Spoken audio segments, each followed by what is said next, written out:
네, 오늘 오후 22대 국회 개원식이 있습니다.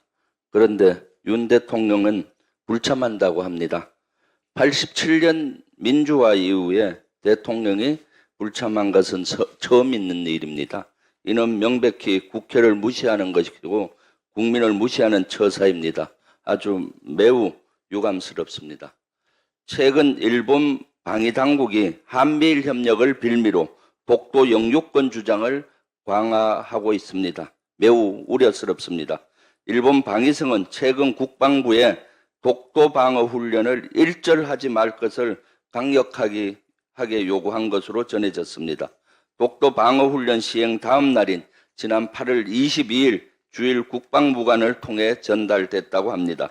이러한 요구는 우리의 주권을 침해하는 행위입니다. 결코 용납할 수 없는 행위입니다. 일본의 이러한 형태를 강력히 규탄합니다.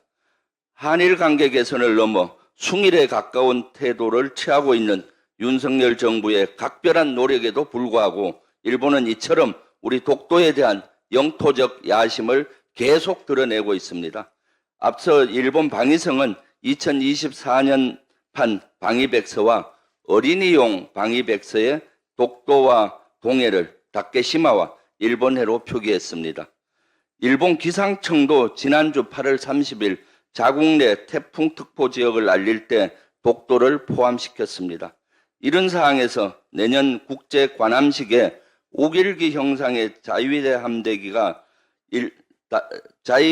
함대기를 단 일본 함정이 한국을 찾을 것으로 보입니다. 국제 관례에 따라서 예정대로 강행하겠다는 게 우리 정부의 입장입니다. 도대체 어느 나라 정부인지 이해하기 어렵습니다. 민주당은 결코 이를 자시하지 않을 것입니다. 독도는 역사적, 지리적, 국제법적으로 명백한 대한민국의 영토입니다. 정부 차원의 강력한 대응이 필요합니다. 윤석열 정권은 독도 지우기도 모자라 역사 지우기까지 자행하고 있습니다. 내년부터 고등학교에 사용할 한 역사 교과서에서 이승만, 박정희 전 대통령의 공은 부각하고 일본군 위안부 문제는 축소했습니다.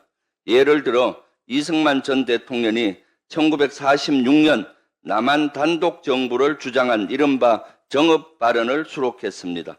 이는 이승만 정부의 단독 정부론이 불가피했다는 점과 장기 집권을 할 수밖에 없었던 이유를 납득시키려는 의도라는 게 여러 역사학계의 평가입니다.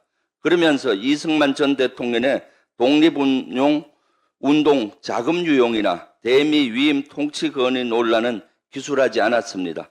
박정희 정부의 유신체제에 대해서는 평화 통일을 위해 불가피한 측면이 있었다는 취지로 표현해 정당화했습니다. 일본군 위안부 문제와 관련해서는 본문에 단 한 줄만 수록했습니다. 특히 교과서는 청소년 역사 교육에 장기적이고 지속적인 영향을 미칩니다. 특정 인물이나 사건을 부각하고 축소하는 왜곡이 있어서는 절대 안 되겠습니다. 논란이 된 교과서에 대해서는 그 내용을 철저히 검증하고 즉각 개선할 것을 촉구합니다. 이상입니다.